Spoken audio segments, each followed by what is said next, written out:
Haleluya, haleluya, puji Tuhan. Sekali lagi shalom saudara yang diberkati oleh Tuhan. Boleh lambaikan tangan saudara, katakan shalom. Haleluya. Saya percaya semua kita sudah disegarkan, sudah dikuatkan, bahkan diteguhkan lewat pujian penyembahan kita sebentar tadi. Amin saudara. Sekarang waktunya kita akan dengarkan firman Tuhan.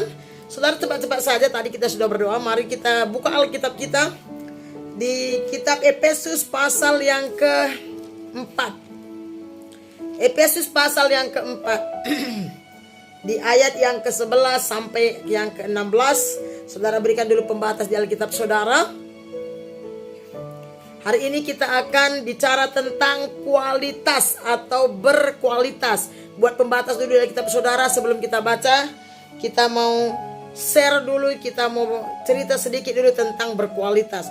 Nah, saya percaya saudaraku yang diberkati oleh Tuhan, semua kita selalu mendengar tentang kualitas atau berkualitas. Nah, arti kata berkualitas itu adalah pasti semua kita sudah tahu. Berkualitas itu bicara soal mutu saudara, bicara soal nilai. Berkualitas itu bicara soal ada harga, mahal gitu. Sesuatu yang mahal, sesuatu yang diinginkan semua orang. Ya, kalau normal orangnya itu semua kita pasti pengen yang namanya berkualitas. Misalkan kalau barang, sebuah barang, kita pasti pengen namanya barang yang berkualitas. Kenapa? Karena berkualitas itu ada mutunya, bermutu dan bernilai saudara. Ibarat barang tadi itu, barang kalau berkualitas itu kuat, kokoh, tahan lama, tahan banting begitu ya. Dan barang yang berkualitas itu biasanya mahal sekali harganya ya. Nah, di dalam pembahasan kita hari ini kita mau berbicara tentang kualitas. Sekali lagi, kualitas itu bicara tentang mutu, tentang harga yang mahal, tentang nilai, bernilai ya. Sesuatu yang tidak gampang untuk didapatkan, sesuatu yang tidak mudah untuk diraih, ini namanya berkualitas ya. Oke, mari saudara kita melihat di ayat yang ke-11, Efesus pasal 4 ayat 11 sampai 16. Saya mau kita baca seperti biasa dalam hitungan yang ketiga. Kita sama-sama baca Efesus 4 ayat 11 dan sampai 16. 1, 2, 3 ya. Dan ialah yang memberikan baik rasul-rasul maupun nabi-nabi, baik pemberita-pemberita Injil maupun gembala-gembala dan pengajar-pengajar. Ayat 12, untuk memperlengkapi orang-orang kudus bagi pekerjaan pelayanan, bagi pembangunan tubuh Kristus, sampai kita semua telah mencapai kesatuan iman dan pengetahuan yang benar tentang anak Allah, kedewasaan penuh dan tingkat pertumbuhan yang sesuai dengan kepenuhan Kristus, sehingga kita bukan lagi anak-anak yang diombang-ambingkan oleh rupa-rupa angin pengajaran, oleh permainan palsu manusia dalam kelicikan mereka yang menyesatkan, tetapi dengan teguh berpegang kepada kebenaran di dalam kasih kita bertumbuh di dalam segala hal ke arah Dia, Kristus, yang adalah kepala. Daripadanya lah seluruh tubuh yang rapi tersusun dan diikat menjadi satu oleh pelayanan semua bagiannya, sesuai dengan kadar pekerjaan tiap-tiap anggota, menerima pertumbuhannya dan membangun dirinya dalam kasih. Amin. Demikian pembacaan firman Tuhan lewat Efesus pasal 4 ayat 11 sampai 16 saudara. Nah, Alkitab tadi mencatat di ayat yang ke-11 dikatakan begini saudara. Dan ia itu adalah Allah yang memberikan baik rasul-rasul maupun nabi-nabi, baik pemberita-pemberita Injil maupun gembala-gembala dan pengajar-pengajar. Di kitab Efesus ini firman Tuhan berkata bahwa Allah lah yang memberikan, yang menyediakan. Baik itu siapa rasul, siapa itu rasul? Yaitu hamba-hamba Tuhan yang pada permulaan kekristenan yang membangun, memberitakan Injil dan membangun gereja-gereja Tuhan. Dan Allah lah yang menyediakan, memberikan nabi-nabi yang bernubuat tentang kehadiran Kristus di zaman yang akan datang, waktu dari zaman perjanjian lama. Baik pemberita-pemberita Injil maupun gembala-gembala, pengajar-pengajar. Artinya begini, Tuhan sedang memberitahukan kepada kita semua umatnya bahwa yang menyediakan hamba-hamba Tuhan, saya simpulkan saja, entahkah dia penginjil, rasul, nabi, pengajar, apalagi gembala-gembala, itu bukan karena kemauan manusia. Adanya gembala-gembala di gereja, adanya pengajar-pengajar Injil di sekolah atau di gereja, adanya hamba-hamba Tuhan, adanya nabi-nabi atau rasul-rasul, itu bukan kehendak manusia. Itu bukan perintah manusia. Itu bukan pilihan organisasi, walaupun organisasi tidak salah. Tetapi adanya hamba-hamba Tuhan yang Tuhan tempatkan, entah di gereja, di sekolah, atau di sebuah daerah sebagai misionaris. Itu Allah yang menyediakan. Itu Tuhan yang mengutus. Itu Tuhan yang memberikannya, saudara. Bukan asal-asalan, bukan suka-suka Tuhan mau kasih tahu. Allah yang menyediakannya. Ayat 12 dikatakan untuk apa? Untuk memperlengkapi orang-orang kudus bagi pekerjaan pelayanan, bagi pembangunan tubuh Kristus.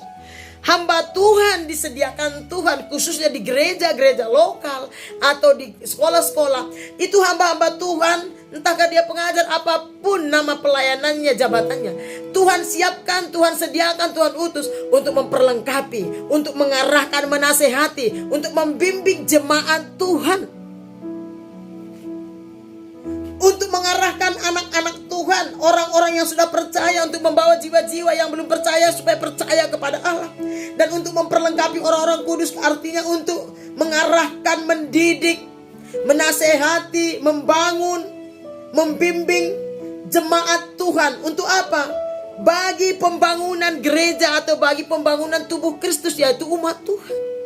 Tuhan mau gerejanya terbangun. Tuhan mau umatnya yang percaya kepadanya maju bertumbuh di dalam dia, melakukan apa yang Tuhan kehendaki, mengerjakan apa yang Tuhan perintahkan. Dan ingat baik-baik, semua hamba-hamba Tuhan, pelayan-pelayan ini Tuhan yang memilih, bukan kehendak manusia. Oleh karena itu, saudara yang diberkati oleh Tuhan, yang dikasihi oleh Allah, kalau saudara adalah jemaat Tuhan, mari taat dan setia mengiring Tuhan. Mari ikuti arahan-arahan Tuhan lewat hamba-hamba Tuhan yang Tuhan persiapkan. Karena Tuhan mau gerejanya dibangun.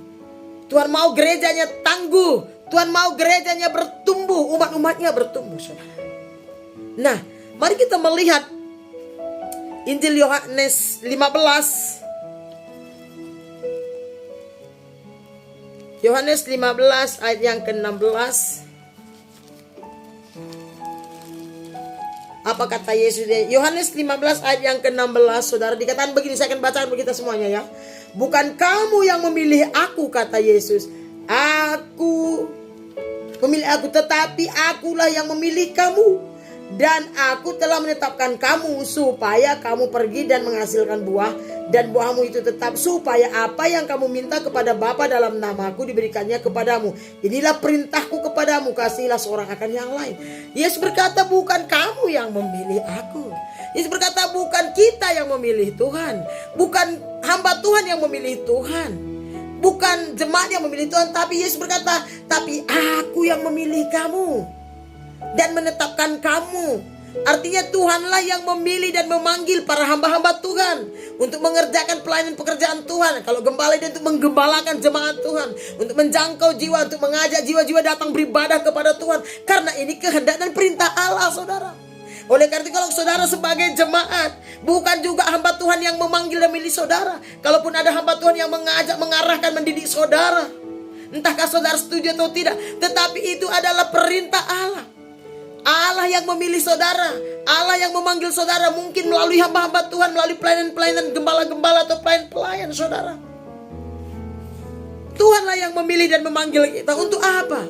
Untuk kita bisa menjadi pemberita Injil, untuk kita bisa menjadi terang dan garam Tuhan di dunia yang gelap ini, untuk kita bisa menjadi berkat, menjadi teladan, menjadi modelnya Tuhan. Karena ini perintah Tuhan. Tuhan yang memilih kita, Tuhan yang menetapkan kita, dan Tuhan berkata, Tuhan mau menetapkan kita. Dikatakan ini Tuhanlah yang menetapkan atau menentukan, memerintahkan kita terlebih hamba Tuhan, supaya semua kita bergerak, supaya semua baik hamba Tuhan, jemaat Tuhan bertindak, supaya kita semua menghasilkan buah, supaya kita semua bertumbuh dewasa rohani, supaya kita semua maju dalam Tuhan, supaya kita semua setia mengiring bahkan melayani Tuhan. Dan saudara, ini adalah kehendak Allah. Ini bukan kehendak pendeta atau gereja, tapi ini kehendak Tuhan Sang Pencipta, Juru Selamat kita di dalam Yesus. Ini adalah kehendak dan perintah Sang Penebus dosa saya dan saudara, yaitu Yesus. Supaya apa, saudara? Injil Yohanes berkata, supaya doa-doa dan kerinduan kebutuhan kita itu dijawab oleh Tuhan. supaya doa-doa kita dijawab oleh Tuhan, saudara. Jadi ingat baik-baik, bukan kita yang memilih, bukan hamba Tuhan, bukan gereja sok-sokan, bukan pendeta-pendeta sok-sokan kurang kerjaan. Tapi Alkitab berkata tadi di dalam Efesus, dialah yang memberikan baik nabi, rasul, gembala untuk mendidik, membimbing, mengarahkan, mengajari umat Tuhan, supaya jemaat Tuhan, gereja Tuhan itu hidup di dalam kehendak Allah. Ya, dikatakan bagi pembangunan tubuh Kristus. Mari kita melihat dulu Yohanes 6 ayat yang ke-70. Kita ke depan sebentar. Soal pemilihan tadi, Yohanes 6.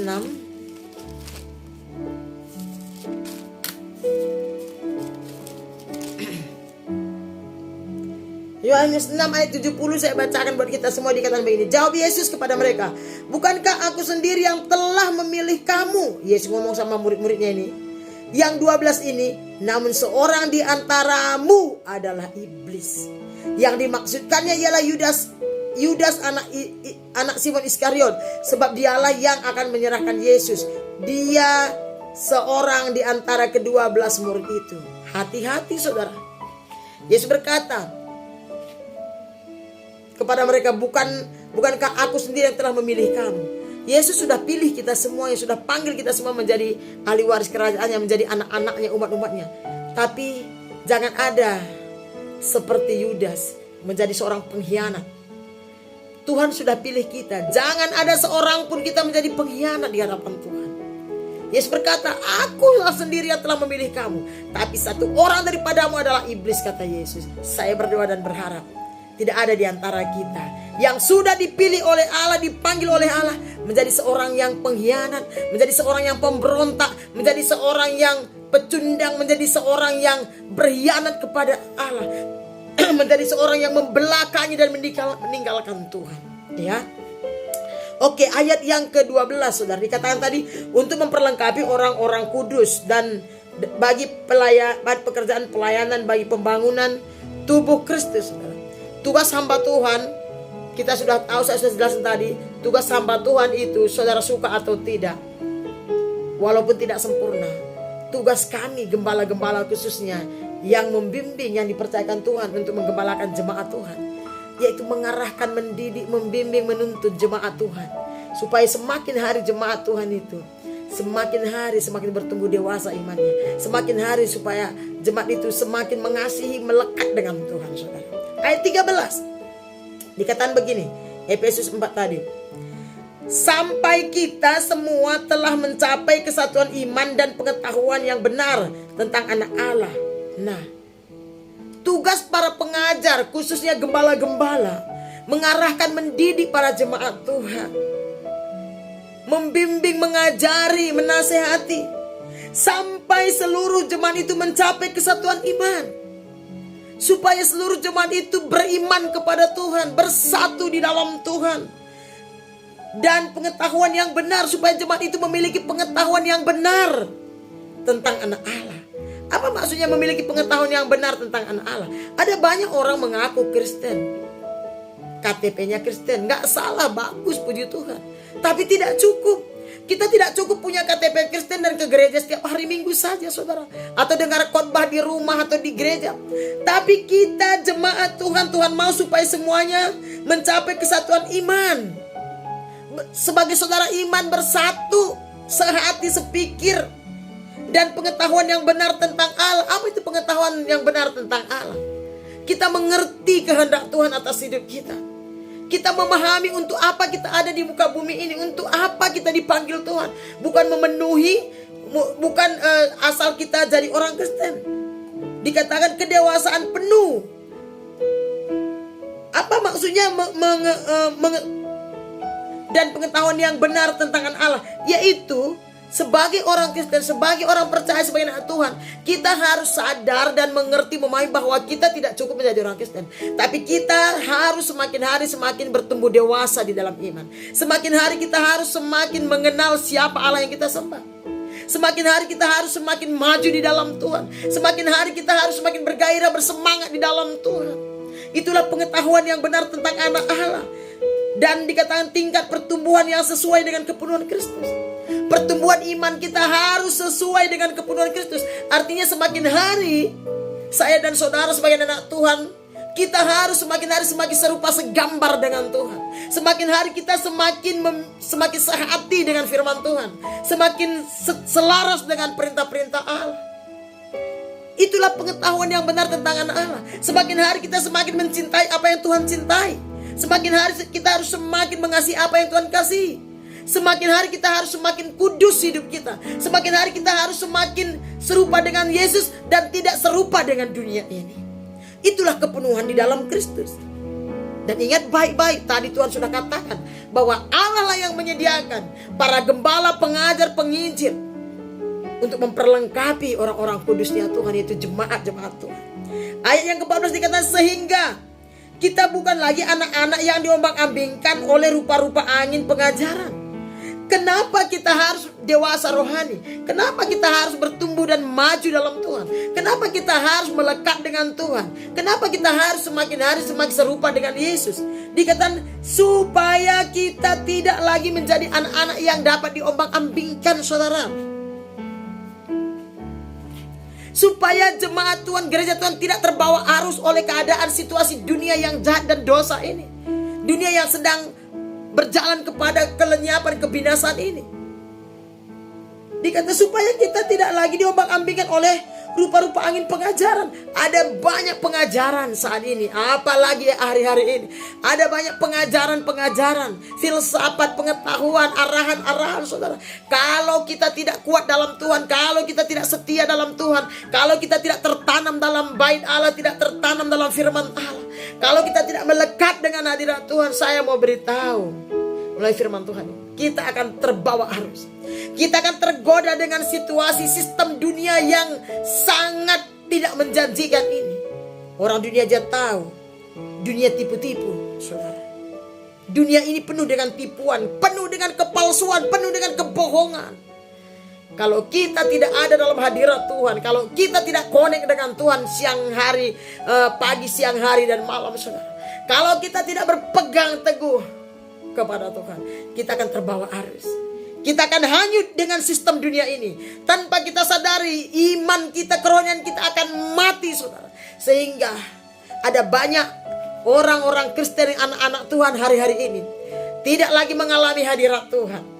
Oh, tidak lagi semangat, merasa tidak penting beribadah karena mungkin selama COVID ini sudah sesuka hati manusia. Tapi di Alkitab dari Kejadian sampai Wahyu tidak ada dikatakan kalau suatu saat ada COVID, ada masalah, ada pergumulan, tidak apa-apa tidak beribadah. Tidak ada di Alkitab. Yang ada di Alkitab dari Kejadian sampai Wahyu, Tuhan tetap menyuruh kita beribadah. Bagaimanapun caranya, diupayakan, diusahakan. Kalau tidak bisa di gereja waktu musim COVID, kita di rumah pun tetap beribadah. Tapi bukan berarti karena COVID, saudara, kita sudah bebas tidak beribadah. Perhatikan, ingat kata firman Tuhan. Firman Tuhan ya dan amin dan tidak pernah berubah, saudara. Ya. Supaya jemaat Tuhan tidak duniawi dan ikut-ikutan. Sekali lagi, ada banyak ayat supaya kita tidak menjadi sama dengan dunia ini. Walaupun kita tinggal di satu bumi yang sama. Ya. Sehingga kita bukan lagi anak-anak yang diombang-ambingkan. Makanya Tuhan suruh janganlah tinggalkan persekutuan-persekutuan ibadah. Kenapa? Di dalam persekutuan ibadah ada hadirat Tuhan. Di dalam persekutuan ibadah ada firman Tuhan yang disampaikan oleh Roh Kudus melalui hamba-hamba Tuhan. Ada persekutuan satu dengan yang lain. Ada nasihat firman Tuhan. Ada doa, pujian, penyembahan yang membuat jemaat itu terhubung dengan Tuhan, saudara. Ya. Dikatakan lagi di sana yang diombang-ambingkan oleh rupa-rupa angin pengajaran, ada banyak pengajaran, oleh permainan palsu manusia. Nah, permainan palsu manusia, nggak usah iblis, permainan palsu manusia. Ada banyak manusia yang palsu dalam kelicikan mereka yang menyesatkan. Jangan sempat saudara sebagai gereja, sebagai anak-anak Tuhan disesatkan oleh kelicikan manusia-manusia yang palsu. Artinya manusia-manusia yang tidak takut akan Tuhan. Saudara, iblis bisa pakai apa saja, setan bisa pakai apa saja dan siapa saja untuk membawa kita keluar dari hadirat Tuhan, untuk menarik kita untuk tidak lagi bersama dengan Tuhan. Iblis bisa pakai apa saja di dunia yang sangat canggih ini. Iblis bisa pakai siapa saja. Saya tidak menuduh siapapun. Tapi saudara punya hikmat, punya Roh Kudus. Lihat dan perhatikan hidup saudara. Apa yang membuat saudara jauh dari Tuhan? Siapa yang membuat saudara tidak lagi setia, tidak lagi connect dengan Tuhan, tidak lagi melekat kepada Tuhan? Berhikmat. Jangan diam karena Tuhan sudah berikan saudara kuasa. Alkitab mencatat dari Yohanes 1 ayat 12. Semua orang yang menerimanya diberinya kuasa untuk menjadi anak-anak Allah. Artinya kita punya otoritas. Kita harus peka, kita harus jeli, jangan sempat. Karena segala sesuatu yang ada di sekeliling kita, tanpa kita sadari kita sudah jauh dari perkenanan Tuhan. Kita sudah jauh dari hadirat Tuhan. Bertobat saudara.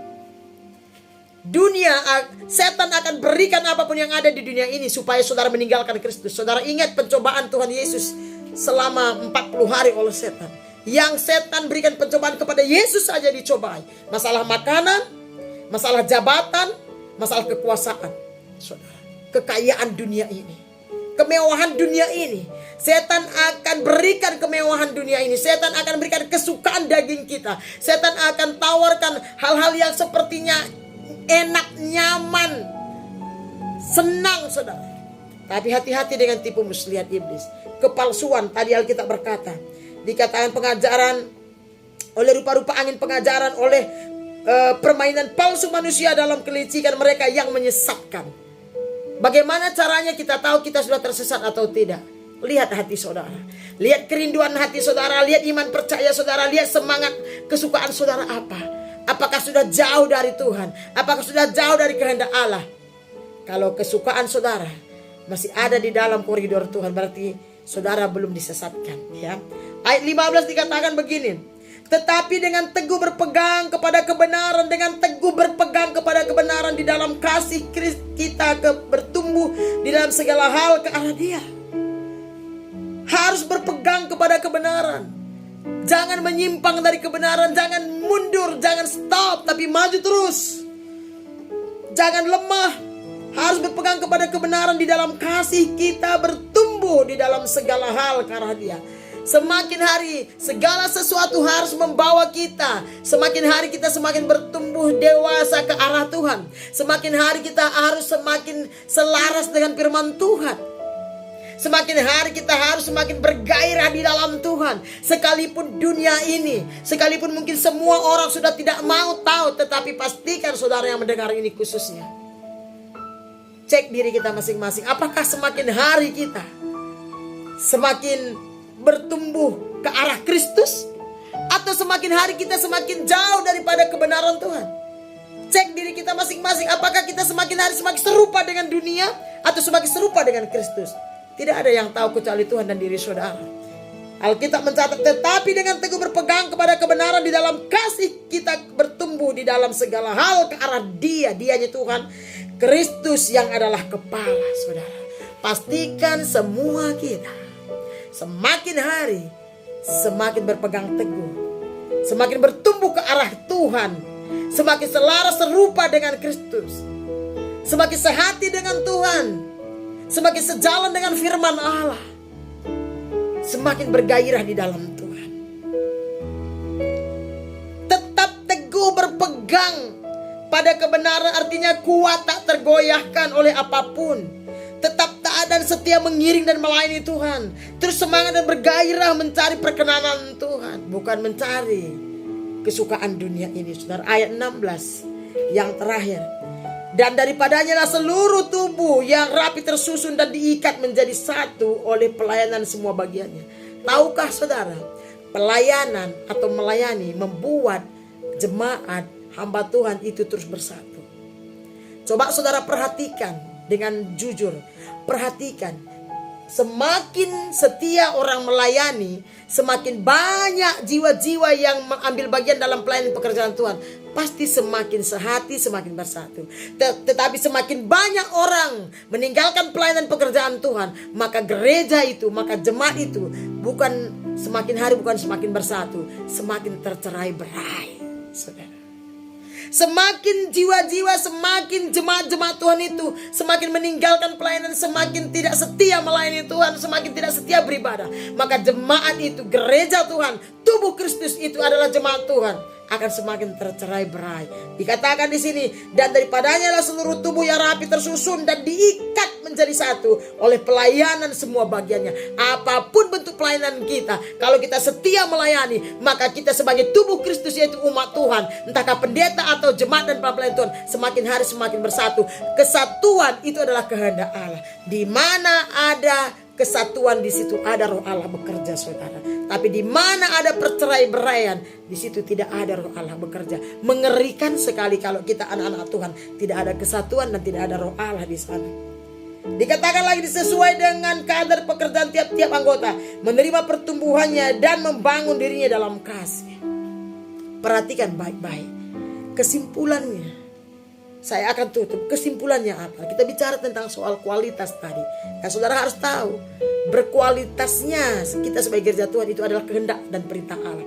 Nah, berkualitasnya kita sebagai anak-anak Tuhan, berkualitasnya kita sebagai umat Tuhan atau tubuh Kristus, jemaat Kristus, berkualitasnya kita, hebatnya kita, luar biasanya kita, bernilainya kita, bermutunya hidup kita, bermanfaatnya kita, tergantung kepada saudara apa? Tergantung kepada majunya kita dalam iman kita kepada Tuhan. Berkualitasnya, apakah kita anak-anak Tuhan yang berkualitas? Yesus yang kita sembah itu adalah Allah yang sangat berkualitas. Ya, kita anak raja, raja itu pasti berkualitas, mahal sekali. Oleh karena itu berkualitasnya kita atau tidak tergantung kepada majunya pertumbuhan iman kita. Kita bertumbuh enggak? Maju enggak kita dalam Tuhan? Berkualitasnya kita di hadapan Tuhan tergantung kepada buah hidup kita. Apakah kita berbuah sebagai anak Tuhan? Berbuah itu bicara menjadi berkat atau menjadi teladan. Berkualitasnya iman kita di hadapan Tuhan tergantung kepada besarnya cinta kasih kita kepada Tuhan. Tergantung kepada semangat gairahnya kita mengiring Tuhan. Dapatkah dikatakan bahwa kita ini anak-anak Tuhan yang berkualitas atau anak-anak Tuhan yang berkenan? Karena Tuhan tidak pernah menyetujui yang namanya kebodohan, kelalaian. Karena apa? Kebodohan, kelalaian di hadapan Tuhan itu adalah sebuah kejahatan. Makanya ada perumpamaan orang yang bijak dan orang yang bodoh di Alkitab, ya. Berkualitasnya iman kita sebagai anak Tuhan tergantung kepada bagusnya hubungan kita satu dengan yang lain. Berkualitasnya iman kita sebagai anak-anak Tuhan tergantung kepada banyaknya jiwa yang kita doakan, bahkan yang kita injili, yang kita bawa kepada Tuhan. Mari kita cek. Hari ini Tuhan berbicara soal kualitas. Apakah kita berkualitas? Ingat baik-baik, kualitas itu bicara soal mutu, bicara soal nilai. Bernilainya hidup kita di hadapan Tuhan tergantung kepada bertumbuhnya iman percaya kita, tergantung kepada pengenalan kita, tergantung kepada besarnya cinta kasih kita kepada Tuhan, tergantung kepada kesetiaan dan ketaatan kita kepada Tuhan. Kita tidak perlu dinilai oleh orang lain. Izinkan firman Tuhan menilai kita. Doa dan harapan saya, mari jadilah anak-anak Tuhan yang berkualitas. Sebab Bapa kita sorga itu berkualitas. Tuhan yang kita sembah bukan KW-KW, bukan kaleng-kaleng, saudara. Dia Allah yang berkualitas, Allah yang kudus.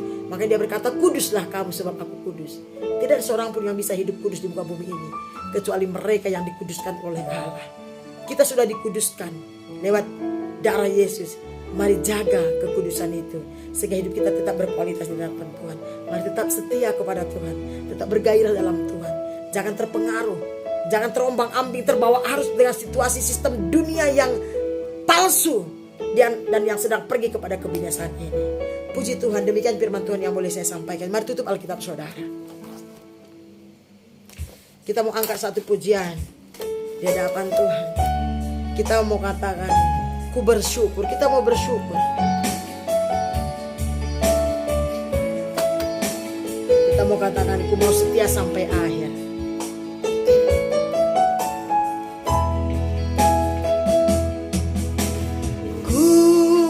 Bersyukur kau memilihku menjadi hamba-Mu, melayani-Mu. Senam hidupku ku serahkan untuk kemuliaan. Saya undang semua bangkit berdiri, katakan. Ku bersyukur Kau memilihku menjadi hamba-Mu, melayani-Mu. Senam hidupku ku serahkan untuk kemuliaan-Mu. Ku mau setia sampai akhir, melayani seumur hidupku, sampai ku dapatkan mahkota kehidupan di dalam kerajaan-Mu. Ku mau setia sampai akhir, melayani seumur hidupku, sampai ku dapatkan mahkota kehidupan di dalam kerajaan-Mu. Mari angkat kedua tanganmu, katakan. Ku mau setia sampai akhir, melayani seumur hidupku, sampai ku dapatkan mahkota kehidupan di dalam kerajaan-Mu. Sampai ku dapatkan mahkota kehidupan di dalam kerajaan-Mu. Sampai ku dapatkan mahkota kehidupan di dalam kerajaan-Mu. Demikian pernyataan iman kami di hadapan Tuhan. Ampuni kami jika Engkau temukan banyak di antara kami, Tuhan, kurang setia hari-hari ini, entah karena apapun. Hamba berdoa, mari teguhkan kembali iman percaya umat-Mu, bangkitkan semangat gairah mereka.